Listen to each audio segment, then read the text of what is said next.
नई कार में खुशी से बैठने से पहले दृष्टि ने शिवम को आश्चर्यजनक भाव से देखा। दोपहर में दृष्टि अभी भी अपने कार्यालय में तेजी से काम कर रही थी।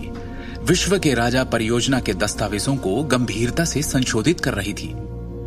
एक पाठ संदेश प्राप्त करने के बाद शिवम ने दृष्टि को सूचित किया कि लिफ्ट से नीचे जाने से पहले वो छुट्टी ले लेगा। जब वो कीमती नारंग एम्पायर के टावर के प्रवेश द्वार पर पहुंचा तो सड़क के दूसरी तरफ एक काली कार पहले से ही उसका इंतजार कर रही थी।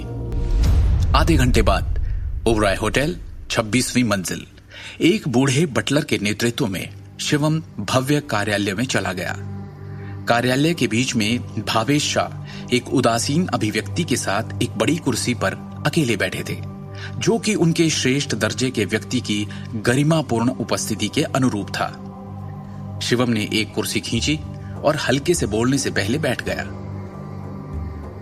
क्या आपको पूरा भरोसा नहीं है कि मैं आकर आपसे भीख मांगूंगा? आपने मुझे खोजने की पहल क्यों की? क्या आप इतने अधीर हो रहे हैं? भावेश ने शांत भाव से उत्तर दिया। ऐसा लगता है कि तुम वास्तव में शाह परिवार में वापस नहीं आओगे, चाहे जो भी हो। शिवम ने उदासीनता से कहा। क्या मैंने आपको पहले नहीं बताया था? मैंने पहले ही शाह परिवार के साथ सभी संबंधों को खत्म करने का फैसला कर लिया था। क्योंकि तुम शाह परिवार में वापस नहीं आना चाहते हो, मैं तुम्हें ऐसा करने के लिए मजबूर नहीं करूंगा।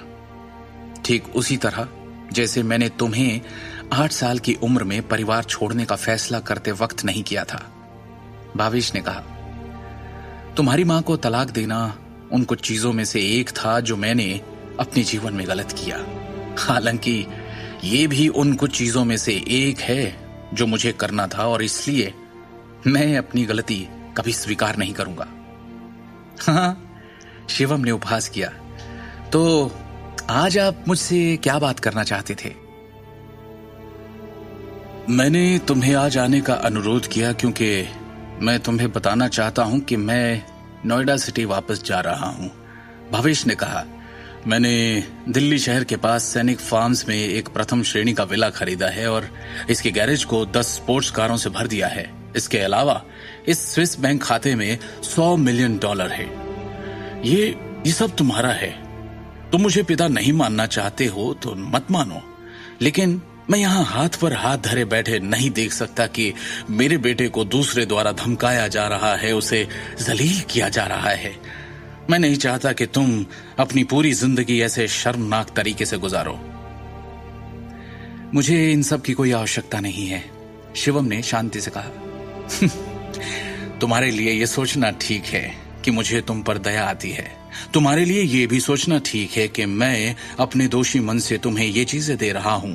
हालांकि तुम्हें यह समझना चाहिए कि मैंने कभी भी कुछ भी दिया है तो वो कभी वापस नहीं लिया है। भावेश ने गरिमापूर्ण तरीके से कहा, इस वक्त से मैं अब तुम्हारे जीवन में हस्तक्षेप नहीं करूंगा। मैंने पहले ही पूरा ओबराय होटल खरीद लिया है और इस मंजिल पर सब कुछ तिजोरी में रख दिया है। पासवर्ड तुम्हारा जन्मदिन है। भावेश ने स्पष्ट रूप से कहा, यदि तुम्हें इनमें से किसी भी चीज की आवश्यकता हो तो बेझिझक उन्हें अपने लिए ले लेना। सब कुछ तुम्हारा है। यदि तुम अभी भी मुझसे नाराज हो तो तुम उन सभी को फेंक सकते हो या उन्हें अनदेखा कर सकते हो। संक्षेप में तुम इन चीजों के साथ जो चाहे वो कर सकते हो। शिवम ने ठंडी मुस्कान के साथ अपना सिर हिलाया। कुछ और भी कहना था मुझे तुमसे। अगर तुम इस बार शाह परिवार में वापस नहीं आने का फैसला करते हो तो 3 महीने तक प्रतीक्षा करना, जब मैं तुम्हें एक संदेशा भेजूंगा जिसके साथ तुम अपने दादाजी से मिलने आ सकते हो। लेकिन बिना अनुमति के नोएडा सिटी या शाह मैंशन में कभी मत आना। और अगर तुम्हें इन 3 महीनों के बाद मुझसे कोई खबर नहीं मिलती है तो ये बात हमेशा हमेशा के लिए याद रखना कि इस जीवन में कभी भी तुम अपनी पहचान या पृष्ठभूमि किसी के सामने उजागर नहीं होने दोगे, और शाह मेंशन में कदम रखने की सोचना भी मत। अगर वो समय आता है तो सब कुछ भूल जाना जो कुछ भी अतीत में हुआ था। समझ रहे हो ना मेरी बात? शिवम ने पूछा। बस इतना ही? भावेश ने कहा, मेरे इन शब्दों को हमेशा याद रखना। इस समय शिवम उठ खड़ा हुआ और मुड़कर कमरे से बाहर निकलने को हुआ। आज की इस बातचीत के दौरान उसे अस्पष्ट एहसास हुआ कि भावेश शाह के व्यवहार में कुछ गड़बड़ है और उसने झिझकते हुए एक बार फिर भावेश की तरफ देखा और उसने खुद को भावेश की निगाहों में देखा। क्या कुछ कहना चाहते हो? भावेश ने शांत भाव से पूछा। शिवम खड़ा भावेश को देखता रहा। आगे की कहानी जानने के लिए देखिए अगला एपिसोड सिर्फ पॉकेट एफएम के YouTube चैनल पर और शिवम द हिडन वॉरियर के सारे एपिसोड्स को सुनने के लिए डिस्क्रिप्शन में दी लिंक से डाउनलोड करें पॉकेट एफएम ऐप।